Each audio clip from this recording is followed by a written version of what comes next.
My name is Mary Jane, and I'm 26 years old. My parents thought they were being clever. Little did they know their daughter would end up needing superhero strength to survive what they put me through. But I'm getting ahead of myself. Before I continue, I want to thank you for listening to my story. Drop a comment telling me where you're watching from and what time it is. That April evening started like any other. Emma, my younger sister, was sprawled across the living room couch, her perfectly manicured nails tapping away at her phone. At 24, she'd mastered the art of doing nothing while looking incredibly busy. Her blonde highlights caught the light as she squealed about her acceptance to the Fashion Institute in New York. Can you believe it, Mary Jane? NYC, where dreams come true. She didn't look up from her screen. Oh, wait, you wouldn't understand. Community college isn't exactly the same vibe. I bit my tongue, like always. What Emma didn't know, what none of them knew, was that my stupid little Etsy shop was pulling in more monthly than Dad's accounting job. But I'd learned long ago that success without their approval meant nothing in this house. Then Mom called Emma to the kitchen, and curiosity got the better of me. That's when I heard it, the conversation that shattered whatever illusions I had left about my place in this family. $35,000? Emma's voice was pure entitlement. That's it? Sweetie, that's just for the first year. Mom cooed. We've been saving since you were little. Your college fund should cover all 4 years, plus living expenses. My stomach dropped. My college fund, the one they told me didn't exist when I'd asked 3 years ago. What about Mary Jane? Emma asked, though her tone suggested she didn't really care. That's when Mom said those words. Fight for your life. Like I was some wild animal who needed to prove they deserved basic survival. Dad's next words were worse. She's always been difficult. Maybe struggling will teach her gratitude. Emma, you're our investment in the future. Mary Jane, well, she'll figure it out, or she won't. I stood frozen, my hand on the wall to steady myself. 26 years of being the spare child, the backup plan nobody wanted to execute, crystallized in that moment. Every Christmas where Emma's gifts towered over mine. Every school play where they missed my performance but recorded hers. Every time they introduced us. Our daughter Emma, and this is also Mary Jane. I walked into the kitchen. 3 pairs of eyes turned to me. Emma's embarrassed. Mom's defiant. Dad's dismissive. The money you're giving Emma, I said quietly. Was that my college fund? Mom had the audacity to look offended. Were you eavesdropping? Answer the question. Dad stood up, his accountant's posture rigid with authority. That money is going where it's needed. Emma has potential. She has dreams. You have, what? That little craft project you do online? That little craft project made $60,000 last year. The silence was deafening. Emma's phone actually stopped pinging. Dad laughed. Actually laughed. Right. Selling friendship bracelets to teenagers? Customized jewelry to adults with disposable income. I pulled out my phone, showed them my business dashboard. Last month alone, $8,000 in revenue. Mom snatched my phone, her face cycling through confusion, disbelief, and then anger. You've been hiding this from us? Like you hid my college fund? Emma stood up, her voice shrill. That money is mine. I earned it by actually having talent. What talent, Emma? Instagram filters? She lunged at me, but Dad caught her arm. Mary Jane, you need to leave. Now. I live here. Not anymore. His voice was stone. You want to pretend you're some entrepreneur? Fine. Entrepreneurs don't live with their parents. Take your lies and go. Richard! Mom gasped, but her protest was weak. She just admitted to hiding thousands of dollars while living here rent-free. He continued. That's theft. The absurdity almost made me laugh. Theft? You stole my future and gave it to her. We gave it to someone who deserved it, he said simply. You don't deserve any help. You never have. So go fight for your life, like you apparently have been. I looked at each of them. Mom, avoiding my eyes. Dad, solid in his conviction. Emma, already texting again, probably updating her followers about her New York City adventure. Fine, I said.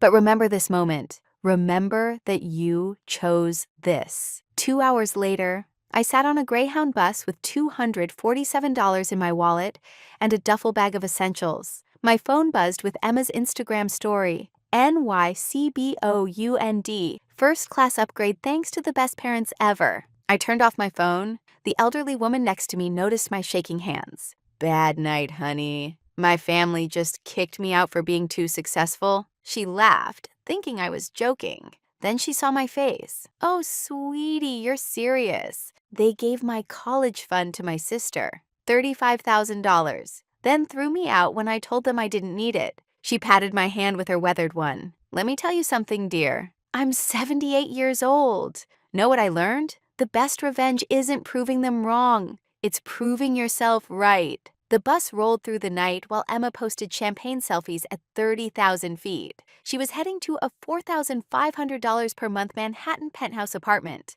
I was heading to wherever $247 would take me. I got off in a small town 3 hours away, partly because I needed to think, mostly because I had 16 online orders to fulfill and the bus Wi-Fi had died. The 24-hour diner glowed like a lighthouse for the lost. I ordered coffee, $2.50, leaving me $244.50, and set up my laptop in the corner booth.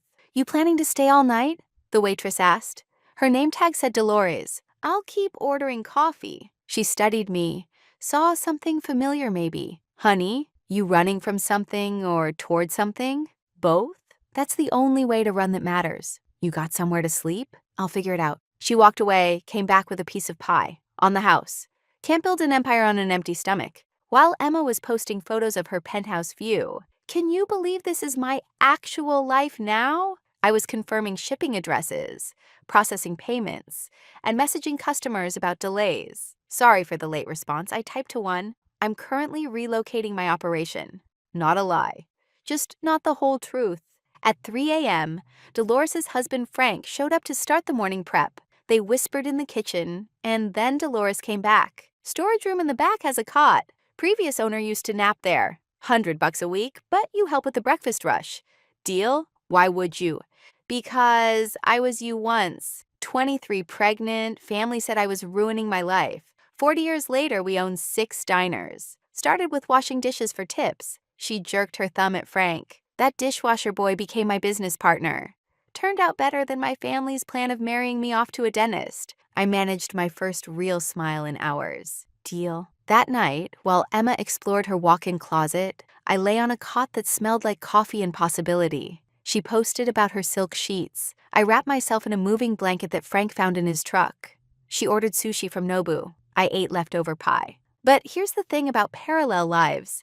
They only look parallel from a distance. Up close, one's ascending while the other's just pretending. I know, because at 4 a.m. Emma posted and deleted something quickly. But I saw it. Why does everyone here have trust funds? How am I supposed to compete? The first crack in her facade. I wondered how long before the whole thing shattered. By October, my morning routine was sacred. 4 a.m. inventory check in the storage room I now called home.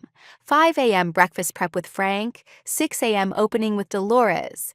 Then 9 hours of pure hustle until the dinner crowd died down. If you're still listening, this is where the story gets interesting. Real quick, if my journey resonates with you, hit that subscribe button. Your support means everything to a girl who started with nothing but spite and Wi-Fi connection. My phone became my lifeline to 2 different worlds. In one, I was building an empire. Custom jewelry had evolved into curated gift boxes, then subscription services. Perfectly Imperfect was now a brand, not just a desperate reframe of damaged inventory. 8,000 monthly became 15, then 20. I hired my first virtual assistant, Stacy from the Philippines, who honestly worked harder than I did. In the other world, access through Instagram, Emma's life looked like a magazine spread. Fashion week parties, brunches in Soho, study sessions that looked suspiciously like photo shoots. Our parents commented on everything. Our star, so proud, living your best life. But I noticed things. The same Chanel bag in every photo. Borrowed, probably. Tag locations at exclusive restaurants, but only appetizer photos. Study group pics where everyone else had textbooks, but Emma just had her phone. The real tell? Her roommate Brittany's stories. Emma in the background, always on her phone during lectures. Emma passed out at 2 p.m. on a Tuesday. Emma crying in the bathroom. Quickly deleted, but I saw it. Your sister's struggling. Stacy mentioned during our morning call. She'd been helping me track market trends and stumbled across Emma's Depop account. She's selling her clothes, designer stuff. Maybe she just wants new things. Maybe. But listing your textbooks in week 8 of the semester? That afternoon, while packaging orders, I did something stupid. I checked my parents' Facebook. There it was. So proud of Emma. First semester dean's list. NYC was the right choice. I knew Emma's grades weren't posted yet, which meant she was lying to them. That night, curiosity got the better of me. I created a fake Instagram and went deeper into Emma's world. The comments on her posts were telling, "Girl, where were you in fashion history? Professor asked about you again. Your part of the project is due tomorrow." Her responses were always the same. "Family emergency. So sick. We'll make it up to you." But her tagged photos told different stories. Clubbing on exam night, shopping during group projects, and always spending. Then I found something that stopped me cold. A photo Brittany posted and forgot to tag carefully. Emma at an ATM, clearly distressed. Card declined. Caption: "When your parents forget to reload your card." The comments were brutal. Apparently, this was the 3rd time that month. Meanwhile, my phone buzzed with notification after notification. Order placed, payment received, 5-star review. Stacy had started calling me boss lady, and I'd incorporated as an LLC. My bank account hit 6 figures for the first time. $100,847.23. I screenshot it, then deleted it. No one to share it with anyway. That's when Emma posted her first desperate move. "Anyone know about paid internships? Unpaid isn't working for my schedule." The responses were predictable. Fashion internships didn't pay. Everyone knew that. But Emma kept pushing, kept asking. Then radio silence for 3 days. When she resurfaced, it was with a triumphant announcement. "Got an amazing position at a boutique PR firm. Living my dream." Our parents exploded with pride. But I recognized the building in her selfie. Not a PR firm. A Forever 21 in Times Square. January hit different when you're building an empire from a diner storage room. My first-year anniversary of being disowned coincided with my biggest breakthrough yet. "Boss lady, you sitting down?" Stacy's voice crackled through our morning call. "I'm literally packaging orders on the floor, so technically, the buyer from Nordstrom wants to feature us." The actual Nordstrom. I dropped my tape gun. It clattered across the concrete floor, and Frank poked his head in. "You okay, MJ?" I think I just got into Nordstrom. The department store? His eyes widened. That's like the Yankees calling up a minor league player. It was exactly like that. Except this minor league player had been training in secret, while everyone watched someone else strike out. The irony wasn't lost on me. Emma was supposedly interning at high-fashion houses, but working retail at Forever 21. Meanwhile, I was running operations from a storage room and getting into luxury department stores. The Nordstrom deal changed everything. Suddenly, I needed real inventory, real packaging, real employees. The storage room wouldn't cut it anymore. "There's a warehouse for rent," Dolores mentioned over morning prep. "Owner owes me a favor. Might could work out a deal. I can't afford—" "Sweet girl, you got Nordstrom money coming. You can afford it." She was right. The numbers made my head spin.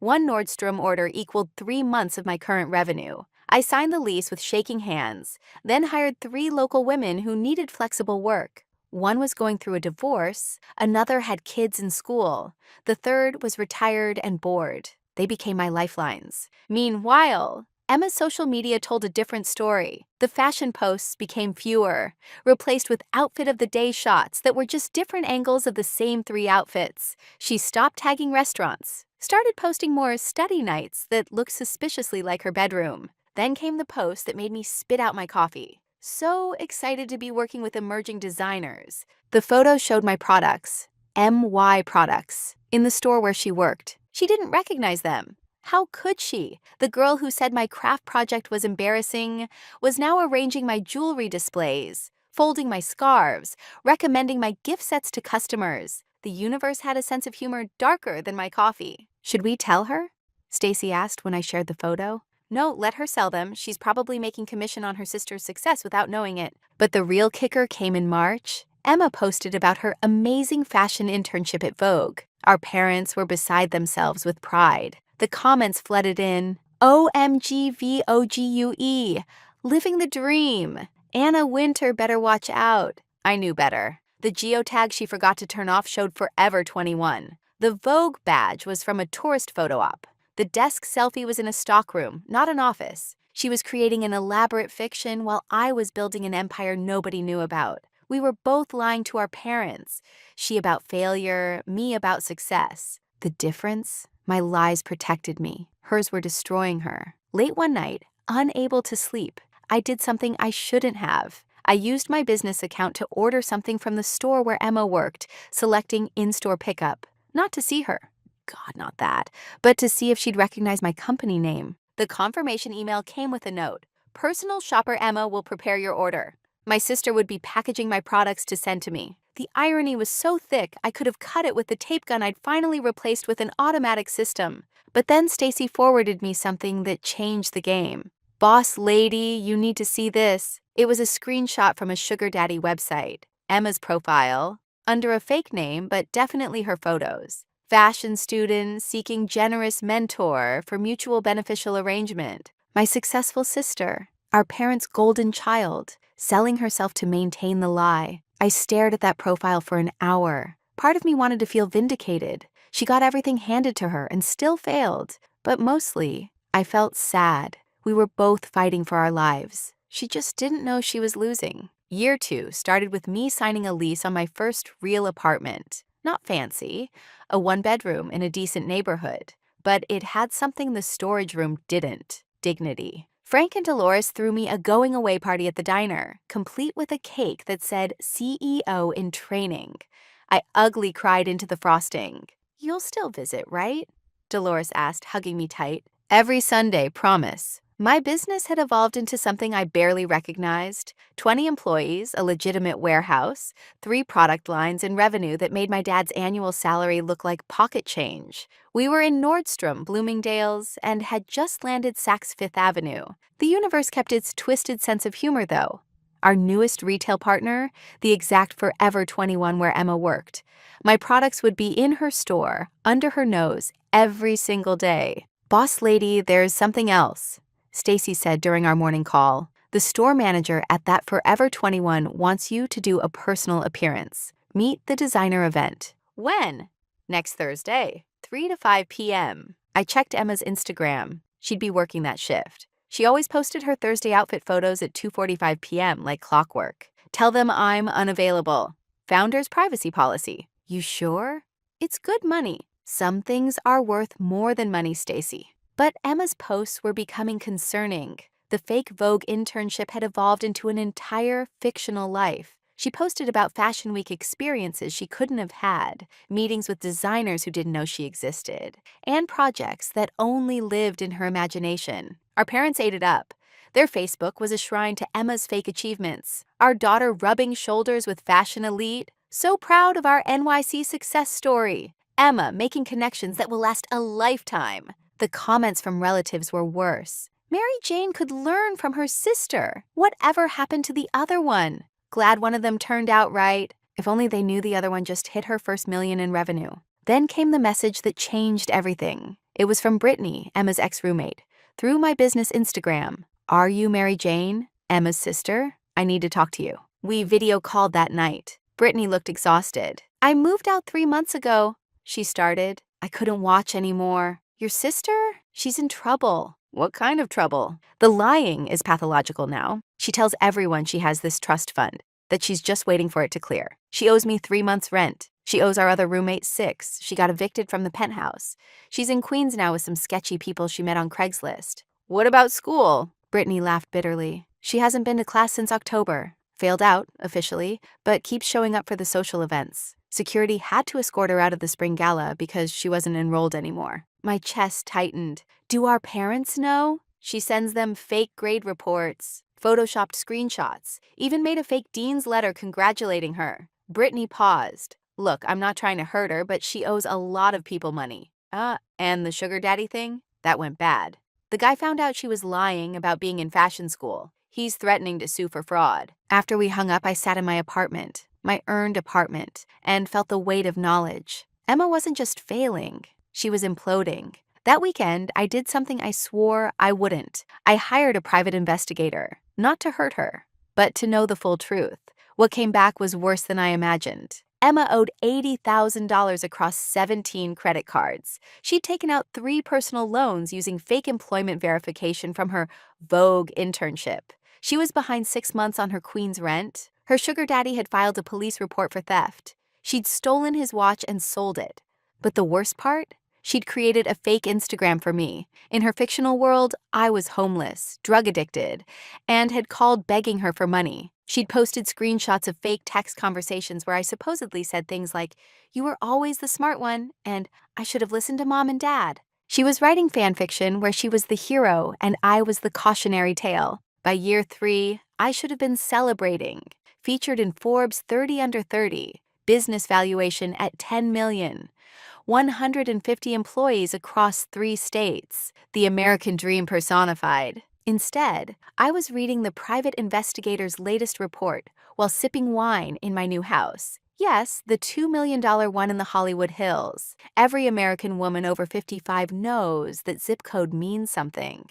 It means you've made it. Your sister's been arrested, the investigator said over the phone. Shoplifting from her own workplace? They dropped charges, but she's fired. From Forever 21? Yes, she apparently tried to steal inventory to sell online. Got caught loading a suitcase in the stockroom. The irony was excruciating.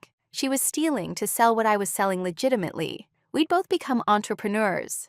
One legally, one desperately. Emma's Instagram had gone dark for 3 weeks. When she returned, it was with a carefully crafted lie, taking a social media break to focus on my final year. Vogue wants me full-time after graduation. The comments from our parents. So proud. Our CEO in training. Success looks good on you. Meanwhile, I was doing a virtual interview with Bloomberg. The journalist asked about my family, and I gave my practiced answer. I'm focused on the family I'm building through my company. Every employee is family to me. No support from parents or siblings, she pressed. Success is sweeter when you earn it solo, I said, smiling through the sting. The interview went live the next day. 2 million views in 48 hours. The comment section exploded with women sharing their own stories of family betrayal and solo success. I'd accidentally become the poster child for abandoned daughters who thrived. That's when Peter reached out. Yes, that Peter reference. Peter Park, not Parker, but close enough for comic effect. He was another entrepreneur, ran a tech startup, and had seen my interview. Your story resonated, he said over coffee. My parents disowned me for dropping out of med school to code. Now my app just sold for $30 million. We started dating. It was nice having someone who understood that success born from spite hits different than success born from support. But the investigator kept sending updates. Emma had moved again. Couch surfing now. She'd created elaborate fake photos for our parents' graduation announcement. Used stock photos from an actual fashion show, photoshopped herself in. The announcement went out to 200 relatives. Our daughter Emma, Fashion Institute graduate, starting at Vogue this fall. I was CC'd on the email. Our parents' first contact in 3 years, and it was accidental. That night, Peter found me crying in my home office, the one with floor-to-ceiling windows overlooking LA. What if I just helped her? I asked. Anonymously, would she learn anything? Did I need to learn by suffering? He held me while I sobbed. You didn't suffer because you needed to learn. You suffered because they were cruel. There's a difference. It was a Thursday in November. 3.5 years since that night I'd run away with $247. The Santa Ana winds were brutal, making everyone irritable and anxious. I was in my home office on a Bloomberg video call about taking the company public. The valuation is conservative at $15 million, the analyst was saying, with your growth trajectory. That's when I saw it through my window. A beat-up Honda Civic had broken down on my street. The passenger was getting out, and even from a distance, that blonde hair was unmistakable. Emma, my sister, was standing in front of my house in designer knockoffs and desperation, having no idea whose house it was. Can we continue this later? I told the analyst. Something's come up. I watched from the window as Emma walked around the car to the driver's side. Her boyfriend probably, skinny guy, neck tattoos, definitely the I'm gonna be a famous DJ type. Their car was blocking my driveway. Then I saw the moment it clicked for her. My custom rose gold Tesla in the driveway. I'd posted about it once on my business account. She stood frozen, staring at it, then at the house, then at the small bronze plaque by the door that said MJ Enterprises. Her phone was out immediately. I could see her scrolling frantically, probably Googling my company. Then she looked up and saw me in the window. Our eyes met for the first time in 3.5 years. She didn't wave, didn't smile, just pulled out her phone and made a call. Even from inside, I could hear her wailing. Dad! Dad! She was sobbing so hard her boyfriend got out to check on her. I'm at her house.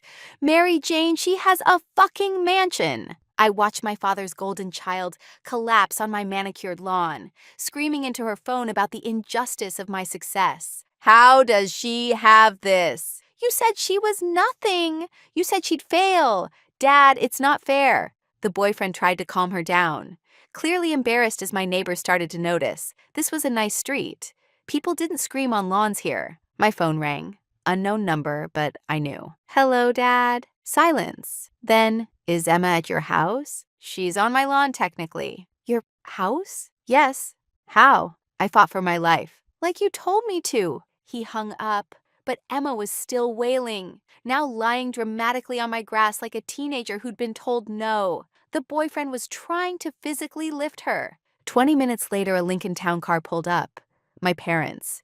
They'd driven 3 hours at dangerous speeds to get here. My mother got out first, aged considerably since I'd last seen her. She looked at the house, at the Tesla, at Emma still sobbing, then at me standing in the doorway I'd opened. Mary Jane? Like she wasn't sure it was me. Hello, Mom. Dad was Googling frantically on his phone. I watched his face as he found the Forbes article, the Bloomberg interview, the company valuation. His thumb kept scrolling, his expression evolving from confusion to disbelief to something that looked like fear. 15 million, he said faintly. Conservative estimate. Emma had finally stood up, grass stains on her knockoff designer dress. It's not fair. I was the one who went to fashion school. Did you, though?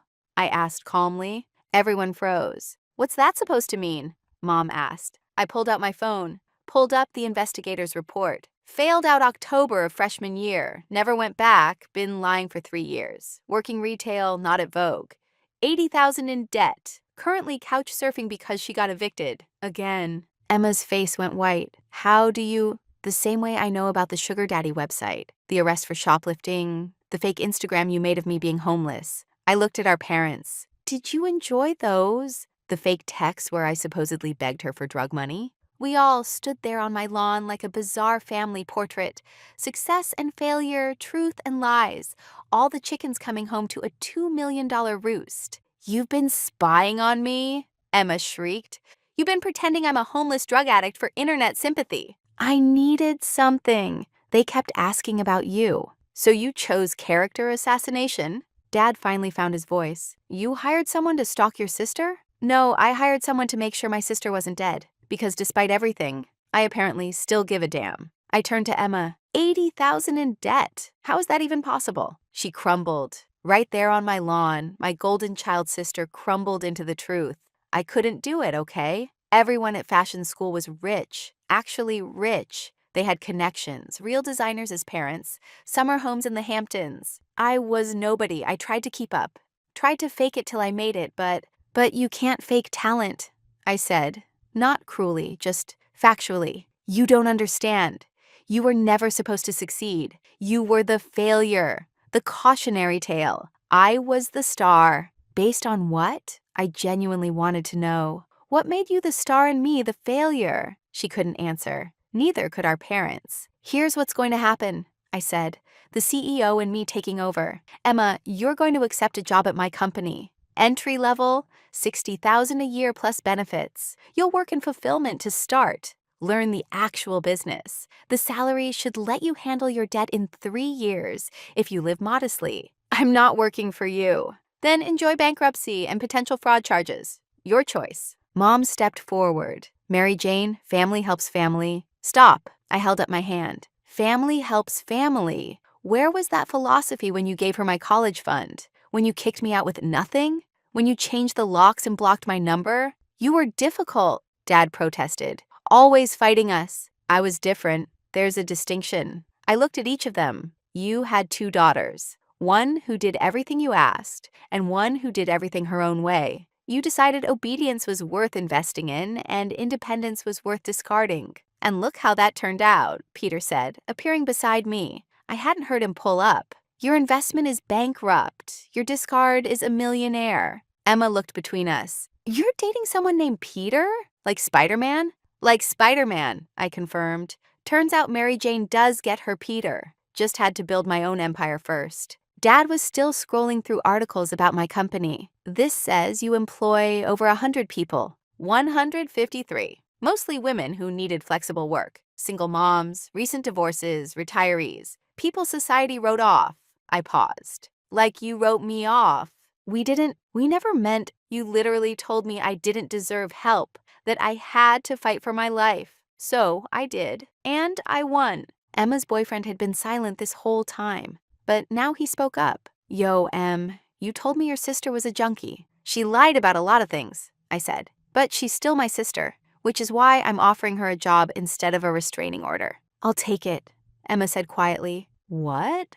Our parents said in unison. I'll take the job. I can't do this anymore. The lying, the running, the pretending. She really looked at me for the first time in years. You actually made it. So can you.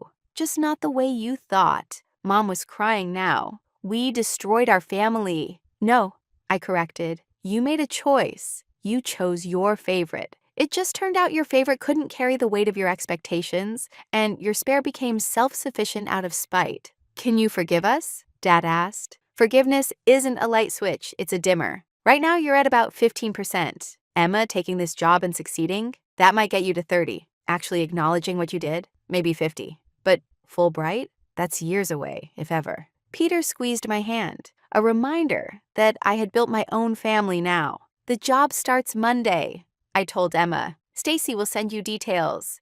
Don't be late. I don't do nepotism. Even reverse nepotism?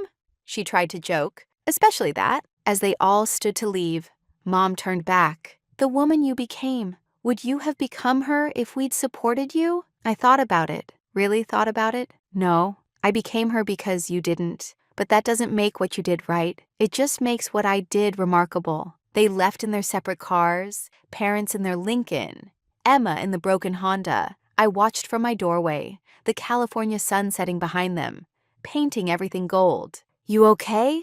Peter asked. You know what the ironic part is? If they'd split that $35,000 between us, Emma probably would have graduated and I still would have built this company. We both could have won. But then you wouldn't have this story. True.